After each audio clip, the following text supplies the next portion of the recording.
तो hello students, आज हम लोग सॉल्व करने वाले हैं पहला मॉक एनालिसिस है आपका। जो आपने मॉक दिया था एंट्रेंस टेस्ट में सुपर 30 वाले के, उसी का आज हम एनालिसिस करने वाले हैं और आपको समझाने वाले हैं कि मॉक का एनालिसिस क्या होता है, क्यों जरूरी है मॉक का एनालिसिस।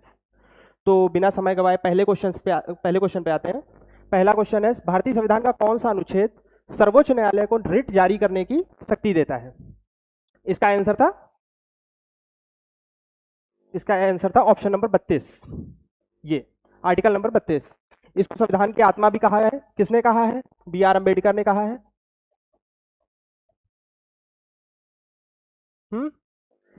रिट क्या होती है? जब मौलिक अधिकारों का हनन होता है तो सर्वोच्च न्यायालय ये अधिकार देता है कि हम उसके खिलाफ रिट जारी कर सकते हैं।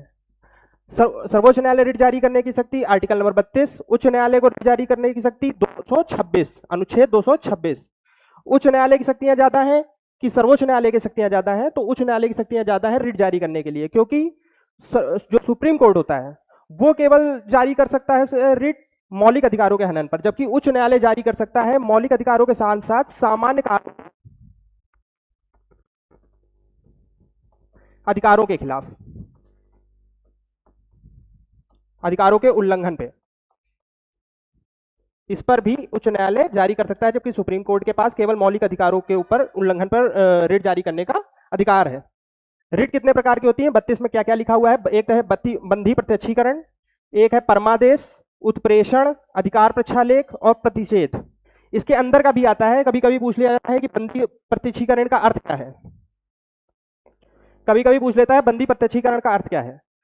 बंदी प्रत्यक्षीकरण का मतलब है जैसे सशरीर प्रस्तुत होना, ऐसे करके कभी कभी ऑप्शंस में ये भी पूछ लेता है। तो ये हम होमवर्क दे रहे हैं आपको कि इनके अर्थ बताने हैं आपको, अर्थ बताने हैं आपको कि इनका अर्थ क्या है।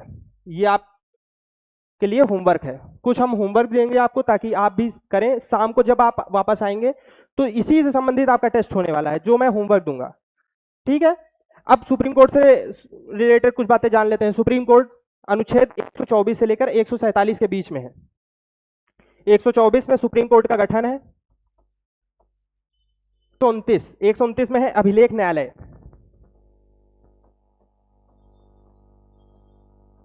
131 इसमें आप बताइए क्या है, और 143 में है कि ये राष्ट्रपति को सलाह दे सकता है, लेकिन राष्ट्रपति इसकी सलाह मानने के लिए बाध्य नहीं है। एक सलाहकारी न्यायालय भी है, उससे रिलेटेड है। आगे बढ़ते हैं। दूसरा क्वेश्चन, दिल्ली सल्तनत में तांबे और पीतल के सिक्कों का उपयोग करके सांकेतिक मुद्रा किसने शुरू करी? सांकेतिक मुद्रा, इसका सही आंसर है मोहम्मद बिन तुगलक, MBT, शॉर्ट फॉर्म में कहते हैं MBT। सल्तनत काल के बारे में जान लेते हैं। 1206 से लेके 1526, ये 1226 से लेके 1206 से लेके 1526। शुरुआत कहां से होती है? मोहम्मद गौरी आक्रमण करता है। मामलुक वंश, कुतुबुद्दीन ऐबक इसके संस्थापक हैं, यहां से चालू होता है मामलुक वंश। इसको गुलाम वंश भी कहते हैं क्योंकि कुतुबुद्दीन ऐबक गुलाम थे मोहम्मद गौरी के। फिर इसके बाद आते हैं खिलजी, खिलजी के बाद आते हैं तुगलक, तुगलक के बाद आते हैं सैयद, सैयद के बाद आते हैं लोदी। तुगलक वंश, तुगलक वंश से चालू करते हैं क्योंकि तुगलक वंश MBT जो है वो तुगलक वंश से रिलेटेड है। तुगलक वंश का कालक्रम सबसे ज्यादा है, चलो ये भी होमवर्क में देते हैं, बताइएगा। तुगलक वंश जो है वो सबसे लंबा कालक्रम है। इसमें पहले जो इनके संस्थापक हैं वो गयासुद्दीन तुगलक हैं। गयासुद्दीन तुगलक के बारे में भी चलो कुछ जान लेते हैं। गयासुद्दीन तुगलक, इन्होंने नहरों का निर्माण इन्होंने चालू कराया है। बहुत लड़कों को कंफ्यूजन हो गई होगी, नहरों का निर्माण से रिलेटेड तो फिरोज शाह तुगलक है, लेकिन निर्माण शुरू कराने वाले यही हैं। सबसे बड़ा जाल जो है वो फिरोज शाह तुगलक है, बाकी नहरों का निर्माण शुरू कराने वाले जो हैं वो गयासुद्दीन तुगलक हैं। इन्होंने एक नगर भी बसाया है, तुगलकाबाद। ये सब पूछे जाते हैं, प्रीवियस ईयर क्वेश्चन है। शुरुआत में हम थोड़ा सा कम डीप जा रहे हैं, थोड़ा सा हम कम डीप जा रहे हैं। इसका कारण ये है क्योंकि मुझे पकड़ना है सारे बच्चों को कि कैसे कैसे आगे चलना है। फिर उसके बाद जब हम आगे बढ़ते जाएंगे तो नेक्स्ट टाइम जब ये क्वेश्चन आएगा दोबारा दिल्ली सल्तनत पढ़ाएंगे तो और डीप जाएंगे और अंदर जाएंगे इसके। और ये आपको इतने बार रिवीजन करा दूंगा कि ये आपको 10 बार बार पड़ेगा ना, तो सब चीजें याद हो जाएंगी, सब जवान पे होंगी आपके। आगे बढ़ते हैं, MBT के बारे में आते हैं। अब MBT देखो, ये इसको मूर्ख बादशाह भी कहा जाता है। बदायूनी इनके ही दरबार में थे, इनके दरबार इनकी ही बेइज्जती करके चले गए बदायूनी। उन्होंने कहा था कि राजा को प्रजा से, प्रजा को बदायूनी ने कहा था। इनके कुछ वो याद कर लेते हैं, पता कर लेते हैं जिसके कारण इनको याद किया जाता है, क्यों इनको मूर्ख बादशाह कहा जाता है। तो पहला सांकेतिक मुद्रा इन्होंने चालू करी। सांकेतिक मुद्रा इस तरीके से चालू करी, उस समय चांदी का टका चलता था। चांदी को टका के छोड़ के इन्होंने तांबे और कांसे इनके सिक्के चलाना चालू किए, जैसे कि आज के समय में चलते हैं, जिनकी वैल्यू वैसे तो कम है लेकिन मार्केट में वैल्यू ज्यादा रखते हैं। इसको सांकेतिक मुद्रा कहते हैं। चांदी को टका के छोड़ के तांबे का यूज किया। फिर दिक्कत कहां से चालू हुई, हर जगह टकसाल बन गए, घर घर में टकसाल बन गए, क्योंकि इतना प्रिसाइज चीजें थी नहीं उस समय। तो आगे बढ़ते हैं। राजधानी इन्होंने परिवर्तन कराई। राजधानी ये दिल्ली क्योंकि सेंटर में नहीं थी, ये दक्षिण भारत में भी अपनी पैठ बनाना चाहते थे, तो दिल्ली से लेकर गए दौलताबाद। दौलताबाद का कोई पुराना नाम बताएगा? दौलताबाद तो इन्होंने रख दिया, पुराना नाम था इनका देवगिरी। यहां लेकर गए। इसमें भी बहुत इनकी हानि हुई, क्योंकि वहां तक पहुंचते पहुंचते बहुत सैनिक वैनिक मर गए थे, रास्ते में जंगल थे। आगे बढ़ते हैं। इन्होंने एक नए कृषि विभाग की भी स्थापना करी थी। ये बहुत क्वेश्चन पूछा जाता है, मोस्ट इंपॉर्टेंट। दीवाने को ही या अमीर को ही भी कहा जाता है इसे, अमीर को ही। ये कृषि विभाग का इन्होंने एक अलग गठन किया था टैक्स वसूलने के लिए, कि अलग अलग भूमि को उन्होंने बांटा। कुछ जो उपजाऊ है वहां से ज्यादा टैक्स वसूलेंगे, जहां कम उपजाऊ वहां से कम टैक्स वसूलेंगे। उस दिन सूखा ही पड़ गया उस साल, कहीं से टैक्स नहीं वसूल पाए और हर जगह दिक्कत हो गई थी। तो ये भी बहुत खराब उनकी योजना निकली थी। चीजें अच्छी कर रहा था लेकिन सब गड़बड़ हो रही थी। आगे बढ़ते हैं। इब्ने बतूता, हाँ इब्ने बतूता ये भी मोस्ट इंपॉर्टेंट, इनके ही काल में आया था। कहाँ का यात्री था? मोरक्को का यात्री था। मोरक्को का यात्री था। बुक का नाम है किताब उल, आगे का आप बताओगे। ठीक, आगे बढ़ते हैं। FST, FST Firoz Shah Tughlaq. फिरोज शाह तुगलक आते हैं इनके बाद। फिरोज शाह तुगलक ने इनके बारे में कुछ इंपॉर्टेंट बातें बता देते हैं। सबसे पहले तो इन्होंने ब्राह्मणों पे जजिया कर लगाया। ब्राह्मणों पे जजिया कर लगाया। जजिया कर, ये सबसे पहले सुल्तान थे जिन्होंने ब्राह्मणों पे जजिया कर लगाया था। इसके अलावा दीवाने खैरात इन्होंने स्थापना करी थी। इसमें गरीब बच्चों और महिलाओं की मदद करी जाती थी। दीवाने बंदगान, दासों से रिलेटेड कोई भी क्वेश्चन आए तो समझ लो इसका आंसर एफएसटी ही है। क्योंकि इनके समय में कहा जाता है 1,80,000 इतने दास थे, बहुत दास थे इनके पास। तो उन्होंने एक अलग विभाग की स्थापना करी थी, दीवाने बंदगान। ये दासों से रिलेटेड था, ये दासों से रिलेटेड था। ठीक है, आगे बढ़ते हैं। दारुल उल सफा, ये था खैराती अस्पताल कहा जाता था। इसमें फ्री में इलाज करते थे लोग। ये अस्पताल से रिलेटेड है। अस्पताल, हिंदी में नहीं लिखे पा रहा हूं, अस्पताल। ठीक है, अभी मेरी स्पीड और राइटिंग अच्छी नहीं आ रही होगी, मैं क्योंकि डिजिटल बोर्ड का उतना यूज टू नहीं हूं। फिर धीरे धीरे मैं संभाल लूंगा। आगे बढ़ते हैं। अशोक स्तंभ, हाँ अशोक स्तंभों को, ये दो अशोक स्तंभों को, एक है दिल्ली से, दिल्ली से नहीं मेरठ से, सॉरी वापस आओ, वापस आओ। ठीक, मेरठ से। और दूसरा कहां का है वो आप बताओगे। ये लेकर आया था दिल्ली। टोपरा शिलालेख हैं ये, याद रखना, बहुत बार पूछे जाते हैं। अशोक स्तंभों को लेकर आया एफएसटी दिल्ली। ठीक, आगे बढ़ते हैं। इसके बाद तैमूर का हो गया आक्रमण। यहां से पतन चालू हो गया है तुगलक वंश का। तैमूर का कब हुआ? 1398। और तुगलक वंश का अंत हुआ है 1414। तो बहुत लोग यही समझ लेते हैं यही तुगलक वंश का अंत हो गया 1398। 1398 नहीं, 1414 में हुआ है। इसके बाद नसीरुद्दीन तुगलक, यही था, इनके समय आक्रमण हुआ है तैमूर लंका। ये भी पूछा जाता है कई बार कि तैमूर लंका आक्रमण किस तुगलक वंश के समय हुआ, तुगलक का शासक कौन था? तो नसीरुद्दीन था। नसीरुद्दीन ऐसे याद रखो, अपने बॉलीवुड में है नसीरुद्दीन, उनसे ही याद कर लो कि तुगलक उनके ही समय, तैमूर लंका उनके ही समय आया। तो इनके समय आक्रमण हो गया। यही लास्ट राजा भी हैं, लास्ट शासक यही थे, और खत्म हो गया तुगलक वंश। आगे बढ़ते हैं। अगर आप बताएंगे तो मैं एक डीपली क्लास भी ले लूंगा हर चीज की। जैसे कोई आप अगर टॉपिक बताते हैं कि मुझे दिल्ली सल्तनत थोड़ा और डीप जाना है, या सुप्रीम कोर्ट आ गया, न्यायपालिका हमको सही समझनी है, 3 अंग हैं, कार्यपालिका, न्यायपालिका और विधायिका, तो ये कैसे काम करते हैं, अगर आप बिल्कुल डीप बताएंगे तो डीप में भी मैं एक अलग से क्लास ले लूंगा। लेकिन इसमें हम केवल एनालिसिस कर रहे हैं, तो मैं आपको एज अ होमवर्क भी देता जा रहा हूं और आपको समझाता भी जा रहा हूं कि क्वेश्चन प्रीवियस ईयर के कहां पे आए हैं। ये मैं अभी ऊपर से समझा रहा हूं, मुझे खुद पता है कि मैं बहुत डीप नहीं जा रहा हूं, लेकिन मुझे डीप जाना है। लेकिन अभी धीरे धीरे जैसे बच्चे फ्लो में आ जाएं, थोड़ा सा हम भी फ्लो में आ जाएं, तो फिर हम और डीप भी जाएंगे क्वेश्चंस के। ठीक है, आगे आते हैं। हॉर्नबिल फेस्टिवल कहां मनाया जाता है? नागालैंड में मनाया जाता है। कब मनाया जाता है? अच्छा बताओ, चलो ये देख के बताना तुम लोग कि किस महीने में मनाया जाता है, किस मंथ में मनाया जाता है। ठीक है, हॉर्नबिल फेस्टिवल मंथ क्या है इसका? ठीक, इसमें चलो मैं अभी आगे कट करके एक बार पीडीएफ भी लगा दूंगा कुछ इंपॉर्टेंट फेस्टिवल्स की, वो आप देख लीजिएगा। ठीक, आगे बढ़ते हैं। फिलहाल कमरे के तापमान में किस तत्व की विद्युत चालकता सबसे अधिक होती है? बहुत इजी क्वेश्चन है, सिल्वर है। साइंस के क्वेश्चन तो छोड़ लेने नहीं चाहिए, ये सब फटाफट लगा देंगे, बहुत बेसिक बेसिक क्वेश्चन आते हैं। आगे बढ़ते हैं। ग्लोबल जेंडर गैप इंडेक्स 2025 में भारत का स्थान क्या है? इंडेक्स एक ना एक आती ही आती है, ये आप जानते हैं, एसएससी का फॉर्मेट रहा है हमेशा। इंडेक्स से रिलेटेड कुछ ना कुछ कभी अंदर से आ जाता है, लेकिन हाँ इंडेक्स आती ही आती हैं। तो ग्लोबल जेंडर गैप इंडेक्स इसमें है 131। अच्छा, ये ऑप्शन गड़बड़ है, 131 नंबर है ग्लोबल जेंडर गैप इंडेक्स में। सबसे अच्छा परफॉर्म किया है ग्लोबल जेंडर में इस बार बांग्लादेश ने। बताइएगा कौन सा उसका कौन सा स्थान है? दक्षिण एशिया में सबसे अच्छा परफॉर्मेंस करने वाला बांग्लादेश है। चलिए आगे बढ़ते हैं। ह्यूमन डेवलपमेंट इंडेक्स सबसे इंपॉर्टेंट है।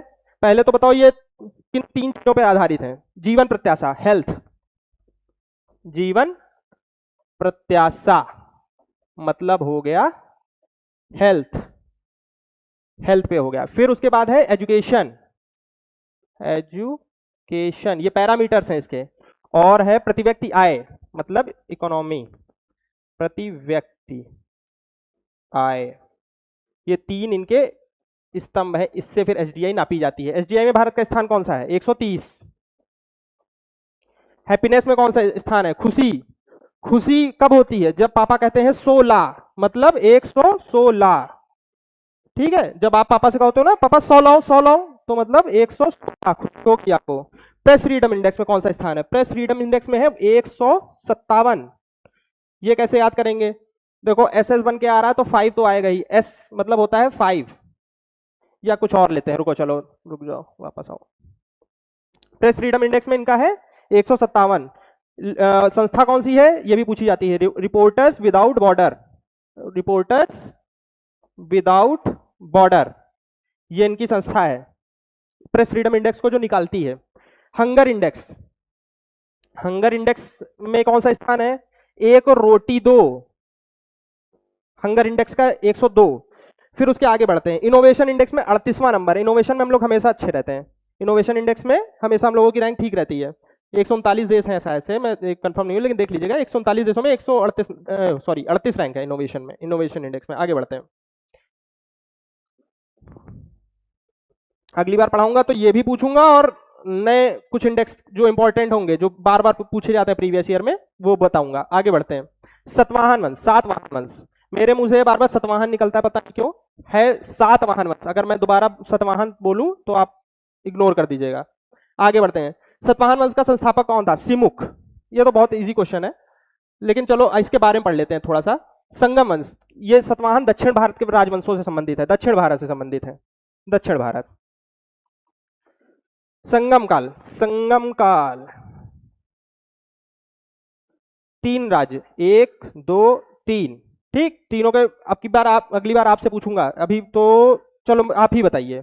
ठीक, चेर, चोल, पांड्य, तीनों के सिंबल क्या थे ये भी आप ही देख के आओगे। ये सब आपका होमवर्क है, आपको देखना है। होमवर्क एक अलग पन्ने में आप नोट करते रहिए कि ये हमारा होमवर्क है, तो ये आपको देखना है। आगे बढ़ते हैं। उत्तर गुप्त काल, ये गुप्तों के बाद दक्षिण भारत में अलग अलग राजवंश आए हैं, तो उस उत्तर गुप्त काल में हम लोग ये पढ़ते हैं।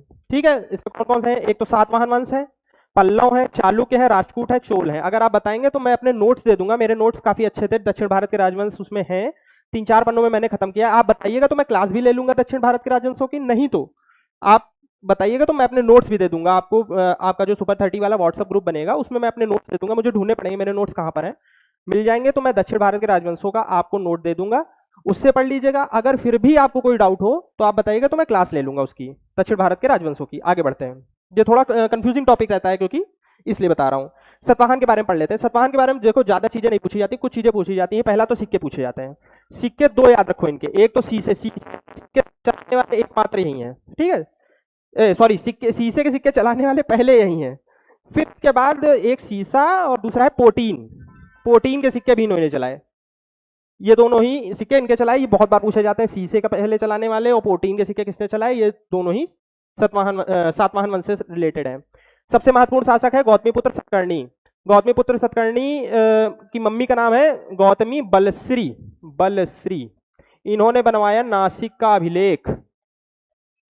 नासिक का अभिलेख, उसमें बड़ाई करी है नासिक का अभिलेख, और उसमें बड़ाई करी है अपने बच्चे की। ठीक। नानाघाट अभिलेख, नानाघाट अभिलेख से हमें देखो, नानाघाट अभिलेख भी नागनिका ने बनवाया था, जो कि पुत्री सॉरी पत्नी थी इनकी नागनिका, इन्होंने बनवाया था, ये पुत्री थी इनकी। नानाघाट अभिलेख इसलिए इंपॉर्टेंट है क्योंकि कई बार पूछ लिया जाता है कि भूदान के बारे में, जो ये ब्राह्मणों को भूदान देने की प्रथा भी, वो नानाघाट अभिलेख साक्ष्य मिलता है, तब से पता चलता है कि ब्राह्मणों को भूदान देने की प्रथा सातवाहन वाले राजाओं ने चालू करी थी। थोड़ा सा इंपॉर्टेंट है, एक बार देख लीजिएगा।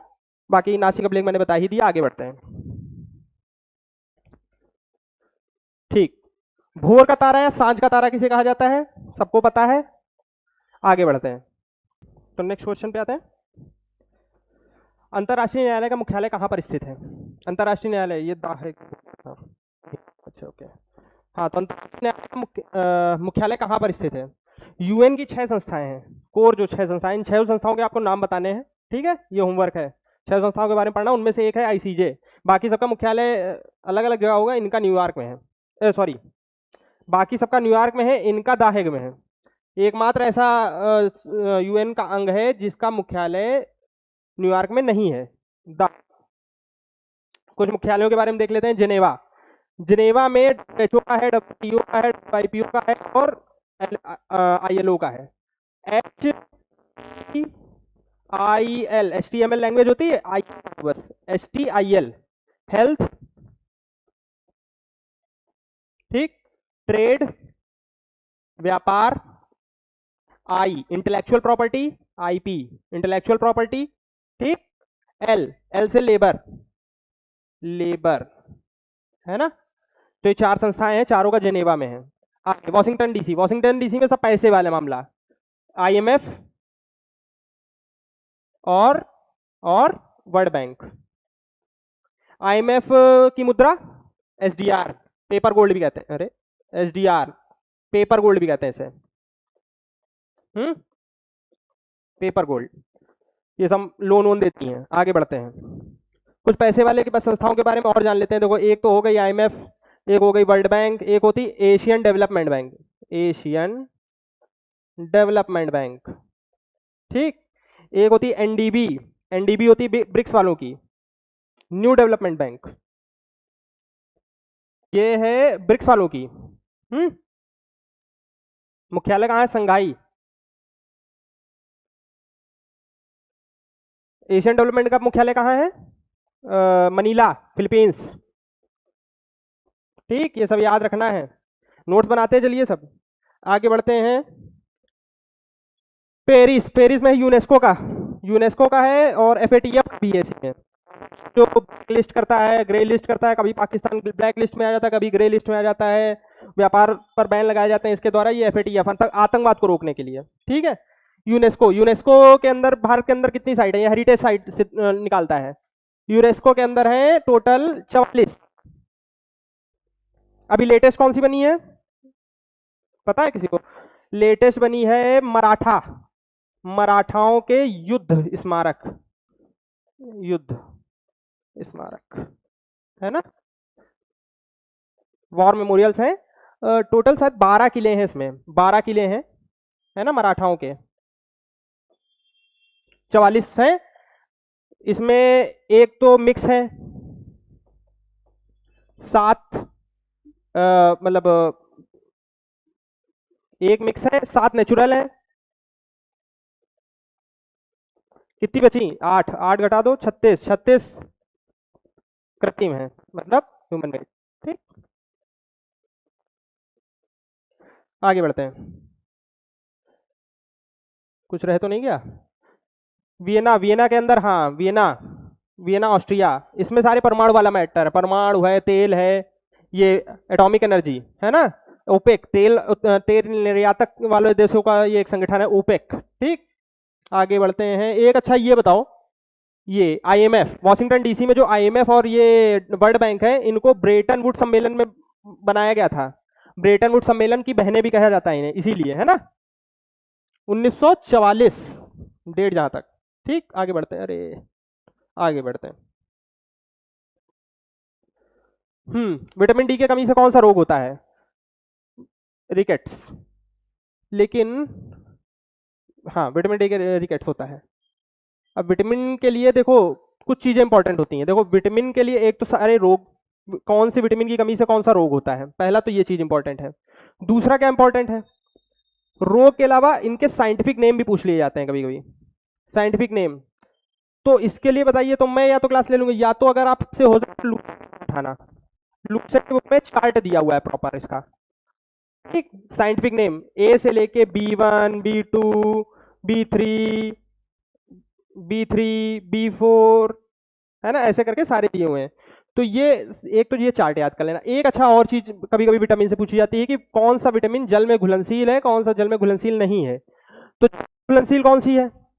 भैंस गई पानी में, तो BC तो भी है वो जल में घुलनशील है। याद करने का तरीका है, भैंस गई पानी में, तो पानी में गई मतलब पानी में घुलनशील है BC। बाकी जितने बचे ADEK, ये जल में घुलनशील नहीं है। इसको बोलो कीड़ा भी कहते हैं, कीड़ा, ऐसे भी याद कर लेते हैं कि ये जल में घुलनशील नहीं है। ये कई बार डायरेक्ट क्वेश्चन पूछ लिया जाता है। तो ये दो चीज याद करने के लिए साइंटिफिक नेम और रोग। साइंटिफिक नेम जैसे मान लीजिए B12 का क्या है, साइनोकोबालामीन। ए का क्या है, रेटिनॉल। ऐसे करके जो नाम आते हैं बताइएगा, तो मैं ट्रिक बता दूंगा। नहीं तो लूसेंट अगर एक दो बार आप पढ़ोगे ना बार बार, क्योंकि बार बार क्वेश्चन आएंगे तो आप बार बार पढ़ना पड़ेगा आपको। तो जब बार बार पढ़ोगे तो आ जाएगा। ये होमवर्क है आपका, लूसेंट में उठाइएगा। लूसेंट है, किरण है, मैंने लूसेंट और किरण से पढ़ा हुआ, तो दोनों में है। आप उनका एक पूरा प्रॉपर सेल टाइप में दिया हुआ है, उठाइएगा और रोग पढ़ लीजिएगा। और ये कित खानों में है ये सब, कि मछली में ये पाया जाता है, उसमें ये पाया जाता है, ये सब पढ़ने की कोई जरूरत नहीं, आता नहीं क्वेश्चन। इसमें क्वेश्चन आते हैं रिपीटेटिव आते हैं, बार बार आते हैं, तो पढ़ लीजिएगा। और इसकी क्लास होगी शाम को।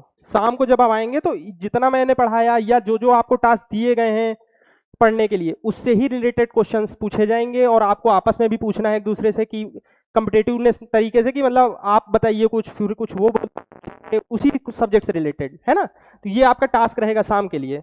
आगे बढ़ते हैं। भारतीय राज्य की, किसी भारतीय राज्य की पहली महिला राज्यपाल कौन थी? सरोजिनी। महिलाओं, पहली महिला राज्यपाल, पहली महिला प्रधानमंत्री, और भी थोड़े से कुछ चीजें पूछी जाती हैं। चलिए मैं इसका एक अलग से शीट टाइप में आपको दे दूंगा, ठीक है, ग्रुप में दे दूंगा, वो आप देख लीजिएगा कि कौन कौन सी महिला इंपॉर्टेंट है, मेन वही पढ़ लीजिएगा बस। राष्ट्रीय हरित प्राधिकरण, सॉरी अधिकरण, NGT। अच्छा, अधिकरण कौन से उससे आया ये बता सकते हो आप?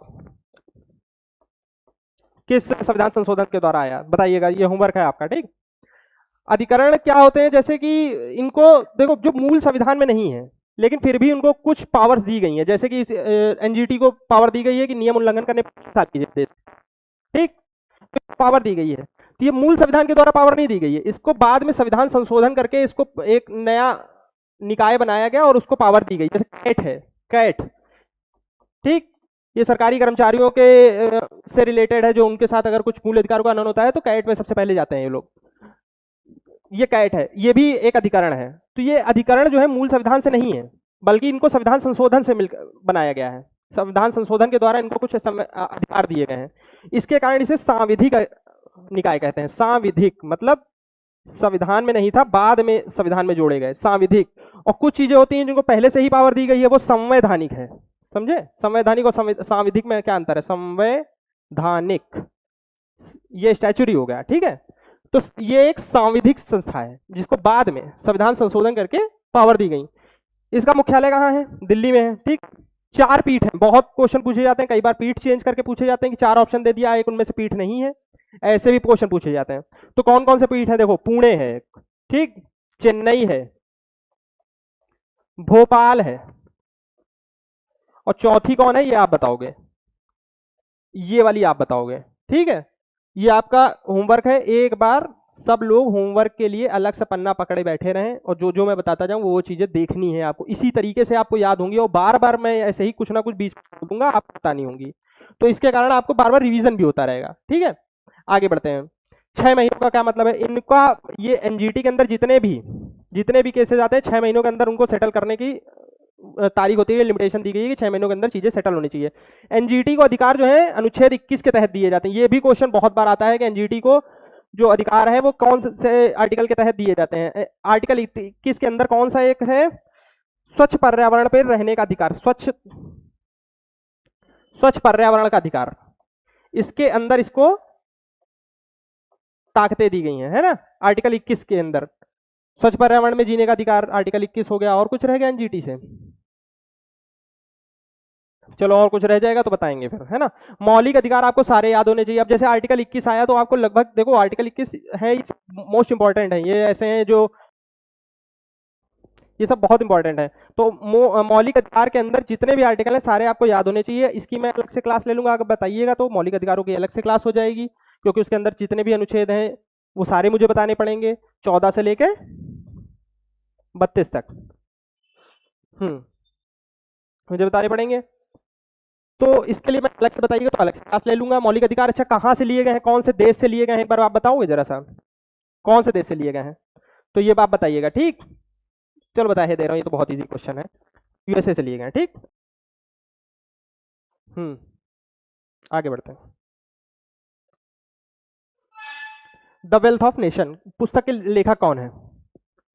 इसके लेखक है एडम स्मिथ। एडम स्मिथ के बारे में कुछ जान लेते हैं। इनको एक तो इकोनॉमिक्स का पिता कहा जाता है। इसका पिता मतलब फादर ऑफ इकोनॉमिक्स कौन है? एडम स्मिथ है। एडम स्मिथ ने 2 सिद्धांत दिए, दोनों बहुत बार पूछे जाते हैं। एक छेप का सिद्धांत, दूसरा है अदृश्य हाथ का सिद्धांत, मतलब इनविजिबल हैंड, है ना, इनविजिबल हैंड थ्योरी, ये भी इनकी है। अदृश्य हाथ का मतलब हो गया कि जो बाजार की ताकतें हैं जैसे कि मांग और पूर्ति हैं, ये सब सरकार के द्वारा उनको हस्तक्षेप नहीं करना चाहिए, मतलब सरकार के बिना हस्तक्षेप के ये सब अपने आप को पूरा कर लेती हैं। ये एक सिद्धांत है जो कि ने दिया था। ये सरकार के थोड़ा सा खिलाफ थे, सरकार को ज्यादा अर्थव्यवस्था में इंटरफेयर करना नहीं चाहते थे, इसलिए दोनों इनके जो सिद्धांत है वो सरकार के हस्तक्षेप से ही रिलेटेड है। एक तो अदृश्य हाथ हो गया कि मतलब जो बाजार की ताकतें हैं, थोड़ा लिख देता हूं, बाजार की ताकतें जो है मांग और पूर्ति, ये ताकतें जो होती हैं बाजार में थी, मांग और पूर्ति, इसी के द्वारा बाजार बनती है, बाजार चलती है, ये तो इकोनॉमिक्स का बेसिक है। मांग और पूर्ति ये दोनों ही बिना सरकारी हस्तक्षेप के, बिना राजनीतिक हस्तक्षेप के अपने आप एक दूसरे का भरण पोषण कर लेती हैं। यह है अदृश्य हाथ का सिद्धांत। फिर हस्तक्षेप का सिद्धांत यह है कि अर्थव्यवस्था में ज्यादा सरकार का इंटरफेरेंस नहीं होना चाहिए, यह है हस्तक्षेप का सिद्धांत। आगे बढ़ते हैं। अच्छा थोड़ा सा इनके बारे में भी देख लेते हैं, कीन्स के बारे में देख लेते हैं। चलो कीन्स को इधर उठा लाओ, चलो नीचे आओ, कीन्स आ गए नीचे, है ना, और नीचे आ जाओ, ज्यादा ऊपर चले गए, ठीक। कीन्स के बारे में कीन्स के बारे में पढ़ लेते हैं। कीन्स कौन है बताओ? अच्छा, कीन्स के बारे में सबसे मेन बात यह है कि इनको समष्टि अर्थशास्त्र, माइक्रो इकोनॉमिक्स, समष्टि अर्थशास्त्र, 2 तरीके के अर्थशास्त्र होती हैं। एक है समष्टि अर्थशास्त्र जिसमें हम पूरे देश के बारे में पढ़ते हैं, व्यष्टि अर्थशास्त्र जिसमें हम केवल एक इंडिविजुअल आदमी को पकड़ के चलते हैं, है ना, एक आदमी के बारे में उसकी दैनिक अर्थव्यवस्था को समझना, वो है व्यष्टि, और पूरे एक जनसमूह को या देश को इस तरीके से लेकर चलना, वो है समष्टि अर्थशास्त्र। इसके जनक कहे जाते हैं, मतलब समष्टि अर्थशास्त्र के जनक कहे जाते हैं कीन्स जी। कीन्स और कौन है इसमें? कार्ल मार्क्स की पुस्तक है दास कैपिटल, बहुत पूछी जाती है, दास कैपिटल, ठीक, याद रखना है, सबको ही पता होगी वैसे तो, जो तैयारी कर रहे हैं ये तो पता ही होगा कि कार्ल मार्क्स की पुस्तक है वो दास कैपिटल है। अर्थशास्त्र कुछ बहुत पूछा जाता है। अमर्त्य सेन ये इंडिया के इकोनॉमिक्स हैं, इनको नोबेल पुरस्कार मिला है। कौन से सन में मिला है बताओ जरा? नोबेल पुरस्कार, ये आपका होमवर्क है, देख के बताना, ठीक। नोबेल पुरस्कार मिला है, कौन से सन में मिला है? इकोनॉमिक्स का मिला है, ठीक। आगे बढ़ते हैं। अच्छा अमर्त्य सेन की एक बुक भी है, वो भी बताना। चलो अमर्त्य सेन की बुक, और तुमको ये बताना है कि उनको पुरस्कार मिला, ठीक। आगे बढ़ते हैं। बेकिंग सोडा, सोडियम बाइकार्बोनेट, ठीक है, ये साइंस के क्वेश्चन हम नहीं करेंगे, बताइएगा तो एक क्लास ले लेंगे, पूरी साइंस खत्म हो जाएगी। आगे बढ़ते हैं। बहुत बड़ा हो गया, छोटा हो जा, छोटा हो जा, छोटा हो जा, छोटा हो जा, छोटा और छोटा और छोटा, बस शाबाश। थोड़ा देख सकता है क्या? नहीं जाएगा, ठीक है, ठीक। ब्रिटिश शासन के दौरान भू राजस्व प्रणाली, रैयतवाड़ी, बहुत पूछी जाती है। 3 प्रणालियां हैं, स्थायी बंदोबस्त, रैयतवाड़ी, महालवाड़ी, सब मुजवानी रटी होनी चाहिए। देखो कैसे, स्थायी बंदोबस्त को पकड़ के चलते हैं। सबसे पहले स्थायी बंदोबस्त कब आई? 1793, ठीक, सबसे पहले आई थी। टोटल क्षेत्रफल था 19% भाग पर ये लागू थी स्थायी बंदोबस्त, ये पूछा जाता है 19%। किसने लागू करी थी? कॉर्नवालिस ने। कॉर्नवालिस, याद रखो। सूर्यास्त का नियम भी इसे कहा जाता है, सूर्यास्त का नियम। क्यों कहते हैं सूर्यास्त का नियम? क्योंकि जो जमींदार था, ये सब कर वसूली के लिए थे। एट द एंड यही बात है कि कर वसूल करना चाहते थे अंग्रेज, तो जो इसको इसमें एक जमींदार को दे देते थे और कहते थे वो सूर्यास्त के टाइम पे कर अंग्रेजों को देना होता था। अगर वो सूर्यास्त से पहले नहीं दे पाता था तो उसकी जो जमींदारी थी वो नीलाम कर दी जाती थी। ये था स्थायी बंदोबस्त। इंडियन को पता ही नहीं चल पाता, इंडियन के लिए जमींदार बुरा हो जाता था। लेकिन जमींदार को मिलता कितना था? 1/11, 10/11 अंग्रेजों को मिलता था, समझे? जमींदार को मिलता था 1/11, जब अंग्रेजों को मिलता था 10/11, फिर भी जमींदार बदनाम हो जाता था। तो ये एक तरह से धन का निष्कासन होता है। इसके बारे में भी आगे बताएंगे, आगे देखते हैं। फिर रैयतवाड़ी। रैयतवाड़ी वैसे तो देखो सबसे पहले लागू हुई थी 1793 में। किसके द्वारा लागू हुई थी? 12 महल में लागू हुई थी। 12 महल, महल, अरे महल, 12 महल, 12 महल में लागू हुई थी। ये क्वेश्चन पूछा जाता है सबसे पहले, रैयतवाड़ी कहाँ पर लागू हुई? तो 12 महल में लागू हुई थी। जो जिस अंग्रेज ने लागू किया था उनका नाम था रीड, लेकिन इनको साक्ष्य, इनको जो मेन दिया जाता है रैयतवाड़ी बढ़ाने का, वो है मुनरो को, मुनरो। तो कभी कभार ये भी दे दिया जाता है कि रैयतवाड़ी प्रथा किसने चालू करी, तो मुनरो और कैप्टन रीड दोनों को दे दिया जाता है, ठीक है। तो मुनरो भी याद रखो, रीड भी याद रखो, 12 महल भी याद रखो। 1793 मुनरो ने चालू करी, 1800 में, ठीक। ये थी सबसे ज्यादा 51%, 51% भाग पे थी। इसमें डायरेक्ट किसानों से वसूला जाता था रैयतवाड़ी में, ठीक है, किसानों से वसूला जाता था सबसे ज्यादा। कभी बार एक बार ये भी क्वेश्चन आया है कि सबसे ज्यादा कौन से भू क्षेत्रफल पर कौन सी प्रथा लागू थी? रैयतवाड़ी, स्थायी बंदोबस्त, महालवाड़ी। तो रैयतवाड़ी 51% भाग पर। आगे बढ़ते हैं। महालवाड़ी, महालवाड़ी, महालवाड़ी लागू करने का टाइम है 1822। किसने लागू करी? थोड़ा सा ऊपर कर लेते हैं। तो महालवाड़ी किसने लागू की? बताओ, चलो लिख देता हूं, मैकेंजी, ठीक है, मैकेंजी ने लागू करी थी। मैं तो वैसे पूछने वाला था ये, लेकिन चलो रहने दो। मैकेंजी ने लागू करी, 1822 में लागू करी। और कैसे बताना है? ये पूरे गांव के समूह पर ली जाती थी, गांवों के समूह पर। एक बार ये मिलान भी आ चुका है, समूहों से ली जाती थी। पूरे गांव का समूह लिया जाता था, उनसे कह दिया जाता था हमको इतना कर देना है। तो ये गांवों के समूह से थी। ये एक किसान से थी कि हर किसान से वसूली जाती थी रैयतवाड़ी। और स्थायी बंदोबस्त जमींदार से संबंधित थी, जमींदारी प्रथा से संबंधित थी, ठीक है। इन तीनों ने लेकर खूब धन लेकर गए बाहर अंग्रेज। तो धन का निष्कासन का सिद्धांत दिया, धन का निष्कासन का सिद्धांत दिया है दादा भाई नौरोजी ने।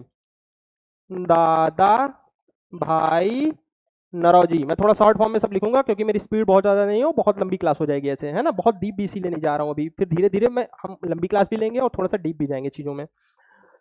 धन का निष्कासन का सिद्धांत किसने दिया? दादा भाई नौरोजी ने दिया। कौन सी बुक थी? अच्छा ये बताइए, दादा भाई नौरोजी की कौन सी बुक थी? ये आप बताओ कि हम बताएं? बताइए दादा भाई नौरोजी की बुक। चलो, अनब्रिटिश रूल इन इंडिया, ठीक, लिख लेना, अनब्रिटिश रूल इन इंडिया, है ना। आगे बढ़ते हैं। राष्ट्रीय आपातकाल के दौरान भी कौन सा मौलिक अधिकार निलंबित नहीं हो सकता? आर्टिकल 21। फिर वही बात हो गई, देखो मौलिक अधिकार फिर से आ गया।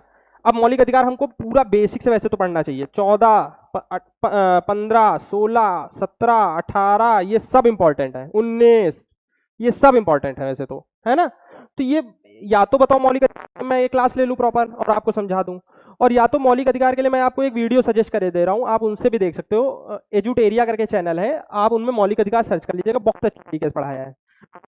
भी नहीं समझ में आता है तो आप बताइएगा, तो मैं एक अलग से क्लास ले लूंगा, इसका पर्टिकुलर क्लास ले लूंगा, कोई दिक्कत की बात नहीं है। मेन बात है कि आपको कंटेंट पहुंचना चाहिए, इसीलिए मैं बीच बीच में कुछ वीडियो सजेशंस भी दूंगा कि आप ये चीज़ वहां से पढ़ लीजिए, आप चीज़ वहां से पढ़ लीजिए। मैं जॉब कर रहा हूँ, मेरे लिए पॉसिबल नहीं है ये कि हर चीज़ की मैं क्लास ले पाऊँ, ये भी ध्यान रखिएगा। लेकिन फिर भी आप बताइएगा तो मैं क्लास ले लूंगा, उसके लिए कोई परेशानी नहीं है। आप व्हाट्सअप में मैसेज कर दीजिएगा कि सर इसकी क्लास मुझे चाहिए, है ना। अगर मुझे लगे कि ज़्यादा लोग मांग रहे हैं तो मैं अलग से क्लास बना दूंगा। वैसे आप देख सकते हो, एजुटेरिया करके चैनल है, वहां पर आप देख सकते हो, उन पे मौलिक अधिकार एजुटेरिया करके सर्च करिएगा, उसमें आ जाएगा। आगे बढ़ते हैं। ड्यूज किस खेल से संबंधित है? ड्यूज, अगर किसी ने टेनिस खेला हुआ है तो वो जानता होगा। टेनिस में होता है ड्यूज, बैडमिंटन में भी होता है ड्यूज। इसमें क्या होता है, जैसे टेनिस में 20-20 स्कोर हो गया, ठीक, 20-20 स्कोर हो गया, अब दोनों के बराबर स्कोर है, तो अब ऐसे तो 21-20 होना चाहिए, लेकिन 21-20 पर नहीं मानते हैं वो, 20-20 सेम स्कोर हो गया तो 2 स्कोर करने पड़ते हैं, जो 2 स्कोर अंतिम स्कोर वो कर देगा वही जीत जाएगा, उसी को कहते हैं ड्यूज। तो आगे बढ़ते हैं, ड्यूज समझ में आ गया।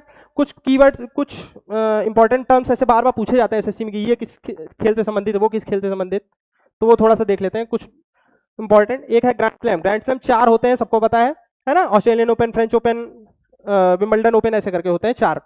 तो ग्रैंड स्लैम संबंधित है लॉन टेनिस, ठीक।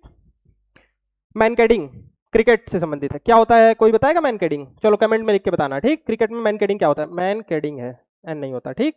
बुली, ये आप बताओगे बुली किससे संबंधित? नटमेग, नटमेग फुटबॉल से संबंधित होता है,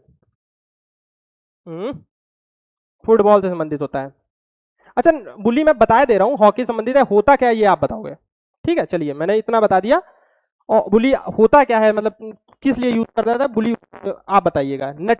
नटमेग फुटबॉल से संबंधित है, होता क्या है, टांगों के बीच से बॉल निकाल देते हैं, वही नटमेग कह जाता है। टी, टी होता है गोल से संबंधित, गोल्फ में जो छोटी सी डॉप रख के और फिर बॉल उसके ऊपर रखी जाती है, तो उसी कहते हैं टी, ठीक। आगे बढ़ते हैं। भारतीय शांति का जनक किसे कहा जाता है? तिलक जी। अब आधुनिक भारत से बहुत क्वेश्चन पूछे जाते हैं, इसके लिए मैं अलग से क्लास बताइए तो अलग से क्लास दे दूंगा, अपने नोट्स बताइएगा तो नोट्स दे दूंगा, आप व्हाट्सएप में या तो इस वीडियो के नीचे आप हमें बता दीजिएगा, वैसे करेंगे। इस क्लास में पूरा आधुनिक भारत समझाना या अशांति वाला पार्ट समझाना, शांति वाला पार्ट समझाना, महात्मा गांधी युग समझाना सब पॉसिबल नहीं है, ठीक है। फिर भी मैं बीच बीच में अगर आधुनिक इतिहास से आते रहेंगे क्वेश्चन, तो मैं उसके अंदर का एनालिसिस देता रहूंगा, लगभग कंटेंट आपके पास पहुंच जाएगा, लेकिन फिर भी आप बताइएगा तो अलग से वीडियो बन जाएगी। आगे बढ़ते हैं। पृथ्वी के वायुमंडल की किस परत में ओजोन परत पाई जाती है? ठीक, ओजोन परत किसमें पाई जाती है, सब लोगों को पता है, बता दें, स्ट्रेटोस्फीयर में, ठीक। चलो ये चार्ट भी बना हुआ है, इसमें ही बता देते हैं। सबसे पहले देखो मंडल कितने होते हैं, 5 मंडल है टोटल। ट्रोपोस्फीयर जिसे क्षोभ मंडल भी कहते हैं। देखो हिंदी वालों को ट्रोपो भी याद करना पड़ेगा, क्योंकि ट्रोपो लिख किया जाता है हिंदी में, तो आप ये ना सोचिए कि क्षोभ मंडल पढ़ता है तो ट्रोपो हमको पढ़ने की जरूरत नहीं, स्ट्रेटो हमको पढ़ने की जरूरत नहीं, मीजो हमको जरूरत नहीं, एनो जरूरत नहीं, एक्सो जरूरत नहीं, सब पढ़ना पड़ेगा इंग्लिश हिंदी दोनों में, क्योंकि इंग्लिश ही को हिंदी लिख के दे देता है। तो यह है क्षोभ मंडल, ये है स्ट्रेटोस्फीयर, ये है स्ट्रेटो को हिंदी में क्या कहते हैं, चलो बताना, स्ट्रेटो को हिंदी में क्या कहते हैं? मीजो, फिर आयनो और एक्सो। क्षोभ मंडल में ध्रुवों के पास की चौड़ाई ज्यादा होती है, ध्रुवों के पास की कम होती है 8, और इस पे ध्रुवों के बाहर ये 18, ठीक। ये 18 किलोमीटर की चौड़ाई है, ये 8 किलोमीटर की है, 18 किलोमीटर की है, ठीक। स्ट्रेटोस्फीयर में पाई जाती है ओजोन मंडल, ओजोन परत। ओजोन दिवस कब मनाया जाता है बताओ कोई, ओजोन दिवस कब मनाया जाता है, ठीक, कमेंट में बताना दिवस कब मनाया जाता है। ये गूगल नहीं करेगा कोई, सबको पता होना चाहिए। आगे बढ़, मीजोस्फीयर, मीजोस्फीयर में क्या इंपॉर्टेंट है, मीजोस्फीयर में ये इंपॉर्टेंट है कि यहाँ पर आके जो उल्का पिंड है ये सब यहीं खत्म हो जाते हैं, ये भी क्वेश्चन पूछा जाता है, उल्का पिंड पे आके खत्म हो जाते हैं, ठीक है, उल्का पिंड से अच्छा करता है ये। फिर आता है आयनोस्फीयर, आयनोस्फीयर से क्या इंपॉर्टेंट है, आयनोस्फीयर, आयनोस्फीयर में ये इंपॉर्टेंट है, यहाँ पर अरोरा बनती है। अरोरा एक प्रकार की लाइट होती है, रंग बिरंगी लाइटें होती हैं। कभी कभी तुमने देखा होगा कि जब लोग ध्रुवों पे जाते हैं, मतलब ध्रुव इन द सेंस अंटार्कटिका में जाते हैं और आकाश में रंग बिरंगी लाइटें बनती हैं, उसी को अरोरा कहते हैं, ठीक है। तो ये हो गया, आगे बढ़ते हैं। एक अच्छा क्वेश्चन बताइएगा, क्षोभ मंडल में ऊपर जाने पे तापमान बढ़ता है, क्षोभ मंडल मतलब ट्रोपोस्फेयर, ठीक है। कुछ सर्टेन मतलब दूरी है, उस पे जाने पर 1 डिग्री सेल्सियस तापमान बढ़ता है, सॉरी घटता है, तो वो मीटर, ये यहाँ पर क्या भरा जाएगा बताओ, कितने मीटर पर तापमान 1 डिग्री सेल्सियस घटता है? क्षोभ मंडल में ही घटता है, बाकी सब में टेम्परेचर सेम रहता है। ये ध्रुवों पर हो गई, ठीक है, ध्रुवों पर होती है 8, और लंबाई में क्या कहते हैं वहां पर होती है 18, ठीक। ये क्यों होती है? बिकॉज ऑफ पृथ्वी रोटेशन कर रही है, उसकी वजह से। आगे बढ़ते हैं। भारत के नियंत्रक महालेखा परीक्षक कैग की नियुक्ति किस अनुच्छेद के द्वारा की जाती है? आर्टिकल 148 के द्वारा। कैग की कार्यकाल कितना होता है? 6 वर्ष, 65 वर्ष तक, ठीक। और कैग में क्या इंपॉर्टेंट हो गया? 76 किससे रिलेटेड है? न्यायवादी से, है ना, महान्यायवादी, आर्टिकल 76, 110 धन विधेयक, ये सब मजवानी रटे होने चाहिए। अब बताइएगा तो या तो अब बात हो गई कि मैं सबकी क्लास ले लूंगा, या तो आप एक बार फिर से, मैं वही चैनल सजेस्ट कर रहा हूँ इसके लिए भी, आर्टिकल्स के लिए भी एजुटेरिया पे जाइएगा, उनकी 2 वीडियोस हैं। आर्टिकल्स के लिए बेस्ट वीडियो है, आप दोनों वीडियोस देख लीजिएगा। आर्टिकल काफ़ी हद तक आपको याद हो जाएंगे, लिख लिख के कोशिश करिएगा। अगर फिर भी नहीं याद होते हैं तो आप कमेंट करिएगा, मैं उसके लिए भी एक वीडियो सेपरेट बना दूंगा, ठीक है। क्योंकि मेरे लिए पॉसिबल नहीं है, मैं एज अ जॉब भी करता हूँ, क्योंकि तो मेरे लिए हर वीडियो बनाना पॉसिबल नहीं है, लेकिन हाँ फिर भी आप बताएंगे तो मैं बनाने की कोशिश करूंगा। लेकिन मैं फिर भी आपको कंटेंट बता दे रहा हूँ, एजुटेरिया करके चैनल है, कंटेंट आपके पास पहुंच जाएगा, आपको पढ़ना है ना। एजुटेरिया करके चैनल, उन्होंने पढ़ाया हुआ है आर्टिकल्स, 2 वीडियोज में पढ़ाया हुआ है, दोनों वीडियोज ही अच्छी हैं, आप उनसे पढ़ लेंगे तो आपको आर्टिकल काफी हद तक समझ में आ जाएंगे। मध्य प्रदेश में अमरकंटक से कौन सी नदी निकलती है? नर्मदा। देखो इसके लिए तो मैं नदियों के लिए तो मैं एक अलग से क्लास लूंगा, मैंने दिमाग में है, इसमें मैं मैप के द्वारा समझाऊंगा, मैप के द्वारा मैं बताऊंगा नदियों के बारे में, और आपको एक ही वीडियो में कॉन्सेप्ट क्लियर हो जाएगा। लगभग थोड़ी सी बड़ी होगी वीडियो, लगभग 30-40 मिनट की वीडियो होगी वो, लेकिन वो नदियों के लिए आपको बेस्ट होगी। मेरे पास पूरा चार्ट बना हुआ है, बताइएगा तो मैं चार्ट आपको शेयर कर दूंगा, मेरे नोट्स में है वो, उससे आपको नदियाँ पूरी क्लियर हो जाएंगी। इसके लिए मैं अलग से क्लास लूंगा, ये अभी के लिए फिलहाल स्किप कर देते हैं, है ना। चलो आगे बढ़ते हैं। शास्त्रीय नृत्य सत्रिया किससे संबंधित है? देखो नृत्य से आजकल बहुत क्वेश्चन आ रहे हैं, है ना। एसएससी का देखिए तरीका ये है आज के समय में, अगर मैं देखूं तो 25 में अगर मैं डिवाइड करूं ना, तो 7-8 क्वेश्चन तो वो हैं जो सबको करने चाहिए। अगर थोड़ा सा भी उसने जीके पढ़ा हो तो 7-8 क्वेश्चन उसे आने चाहिए, है ना। फिर उसके बाद 10 क्वेश्चन कम से कम ऐसे होने चाहिए जो कि एक अच्छे एस्पिरेंट को आने चाहिए, हो गए 17 क्वेश्चन। बाकी 4 से 5 क्वेश्चन एसएससी ऐसे पूछता है जो मुझे नहीं लगता है कि हर स्टूडेंट कर पाएगा, बहुत ही हार्ड क्वेश्चन कहीं से भी उठा लेता है, तो 4-5 क्वेश्चन वो हटाने ही वाले, स्किप करने वाले होते हैं। अगर आपको फिर भी उसमें 1-2 ऑप्शन एलिमिनेट हो रहे हैं, देखो पेपर करने का तरीका मैं बता रहा हूँ, आप वो समझिएगा। अगर मान लीजिए 1-2 क्वेश्चन एलिमिनेट हो रहे हैं आपसे, 1-2 ऑप्शन एलिमिनेट हो रहे हैं, तो आप ऑप्शन लगा के आइएगा, क्योंकि 1/4 की माइनस मार्किंग है, सिंपल मैथ है, प्रोबेबिलिटी से आप विन है फिर उसमें। अगर आपको 1-2 ऑप्शन निगलेक्ट कर पा रहे हो और बाकी को लग रहा है कि यार इन दोनों में से एक होना चाहिए या एक में से एक होना चाहिए, एक बिल्कुल फालतू ऑप्शन है, तो टिक मार के आना है, ठीक। 4 से 5 क्वेश्चन ऐसे हो गए, फिर क्वेश्चन ऐसे होते हैं जो कि सुपर टैलेंटेड बंदे को आने चाहिए, ठीक है। तो नृत्य वाले क्वेश्चन कभी कभी बहुत सीधे सीधे, जैसे सत्रिया ये बहुत सीधा क्वेश्चन है, बट कभी कभी बहुत ही कठिन क्वेश्चन पूछ रहा है, वाद्य यंत्रों से रिलेटेड, कुछ कलाकारों से रिलेटेड, बताइएगा तो मैं एक इंपॉर्टेंट क्लास ले लूंगा अलग से उसके लिए।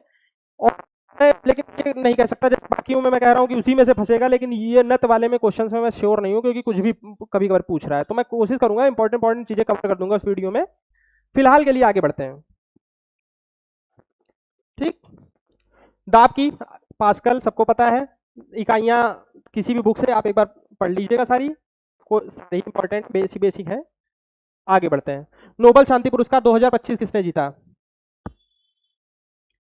इसके ऑप्शन गलत हैं, इसका ऑप्शन है कोरिना मारिडो, कुछ ऐसे करके है, मैंने क्योंकि ट्रिक से याद किया है, कोरोना ने मार दिया, इस टाइप से कुछ है।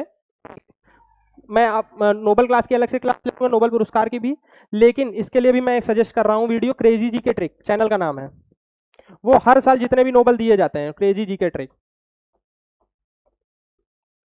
जितने भी नोबल दिए जाते हैं हर साल, उनकी ये ट्रिक बना के बताते हैं। मैं पर्सनली सजेस्ट करता हूं कि आप नोबल के पुरस्कार इनसे वीडियो देख लीजिए, 10 मिनट की या 15 मिनट की मैक्सिमम वीडियो है वो, और आपको सारे नोबल पुरस्कार कंठस्थ हो जाएंगे, ठीक है। तो ये वीडियो आप देख लें, कंठस्थ, तो देखा हिंदी लिख लेता हूं मैं, कंठस्थ हो जाएंगे सारे। गलत लिख दिया ना, गलत लिख दिया, चलो तुम लोग बताना, कमेंट में बताना कंठस्थ कैसे लिखा जाता है।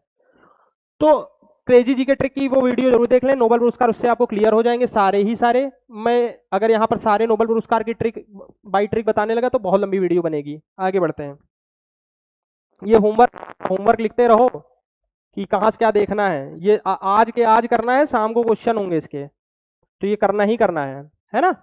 पंचवर्षीय योजनाओं की अवधारणा किससे ली? यूएसएसआर से ली थी।